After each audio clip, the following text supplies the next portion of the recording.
Duta Miedo, Mashichia Joe Bendixson, Emakiapido.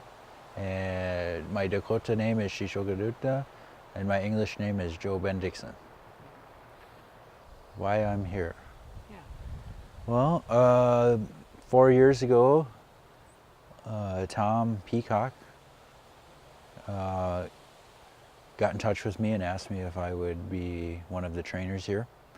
And after we talked about it, what this camp is about, what he envisioned happening here, I agreed to become part of the group. And so from that point forward, I've been coming back here for the past 4 summers. And this is the 4th one. And I think this is the final year. So it's a little bit sad, but you know, all good things come to an end at some point. So, and my role here is to talk about Dakota people. And for myself, I'm still learning about Dakota people, Dakota leadership, all those things. So it's been pretty valuable for me to go out and learn about these things so I can pass them off to the younger people here.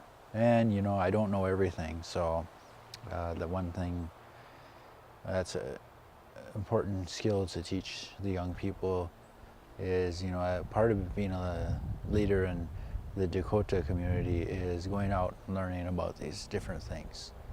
Dakota language, history, traditions, how we do things, and you know, showing them how to go out and find that information. So it's kind of learning about it and then how to get the information on your own. So that's some of the stuff I've been working on with the kids here. Sweet.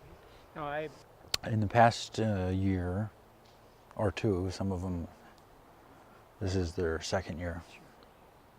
Yeah, just seeing them start to grow up, you know, physically, but mentally, starting to mature more.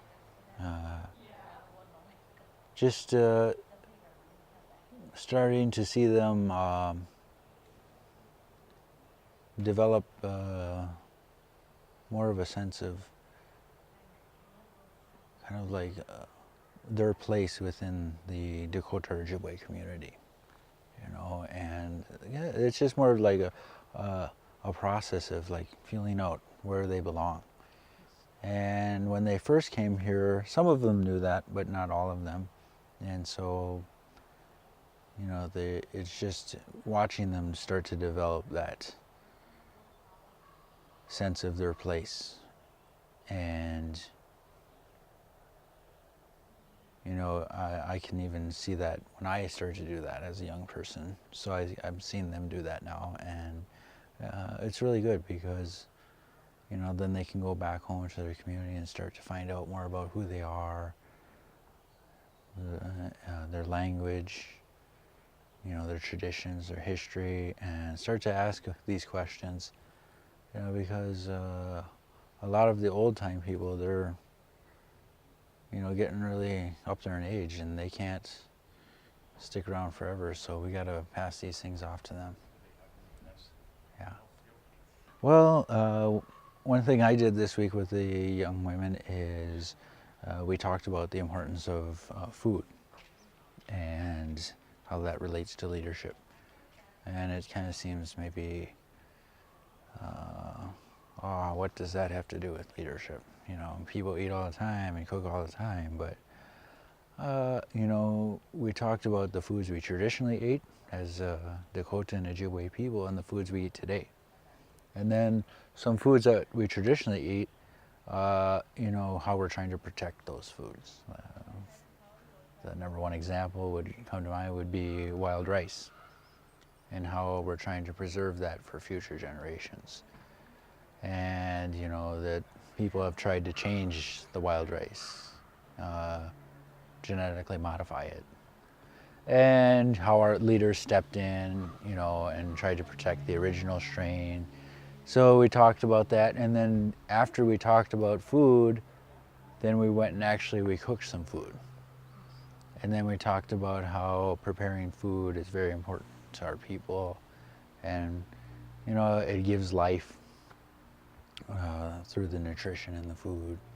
And then but also, like when you're cooking, you have all kinds of different things you use to cook, and you use knives and kettles and stuff, and sometimes you don't have the right tools to make food, and that relates to leadership, because you may not have the right tools to complete the job, and then you have to go find the tools. And so that's was kind of the highlight of the week for me. Cool.